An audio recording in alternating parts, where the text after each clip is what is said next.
হবে, আপনার আমার কাছে একদিন এসে উপস্থিত হয়ে যাবে। সেই সময় কি জবাবদিহি করবেন, সেই সময় কি হিসাব দেবেন আল্লাহর কাছে? আল্লাহ, এই সময় মালাকুল মউত এসে গেছে, কিছুক্ষণ পর আসলে ভালো হতো। আজকে একটা অনুষ্ঠান হচ্ছে বিক্রমপুর কবরস্থানে, হ্যাঁ এই অনুষ্ঠানটা শেষের পরে যদি জানটা কবে হতো ভালো হতো। আজরাইল মালাকুল মউত বলবে না, আমার সময়, আল্লাহ পাক আমাকে পাঠিয়েছেন জান নেওয়ার জন্য, জান দিবার জন্য নয়।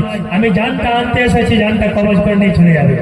আপনার সবরেসানি, আপনার দোয়ার মজলিস, আপনার জিকির, আপনার ফিকির, আপনার চিন্তা ভাবনা সব কিছু রয়ে যাবে।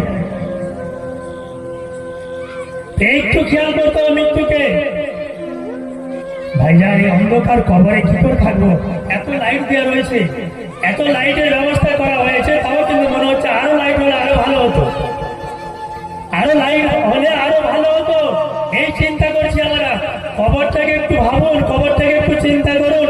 3.5 হাত মাটির নিচে আপনার আমার উপরে শুইয়ে দিয়ে, এরপরে আপনাকে আমার উপরে বাঁশ দিয়ে মাটি চাপা দিয়ে দিবে, তখন অন্ধকার আরো বেড়ে যাবে, তখন কি অবস্থাটা হবে বলুন? একটু চিন্তা করুন, বেশি চিন্তা করতে হবে না, অতটুকু চিন্তা করলে হবে যে কবরে আমাকে একা থাকতে হবে, আমার সাথে বিবি যাবে না, আমার সাথে বাচ্চা যাবে না, আমার সাথে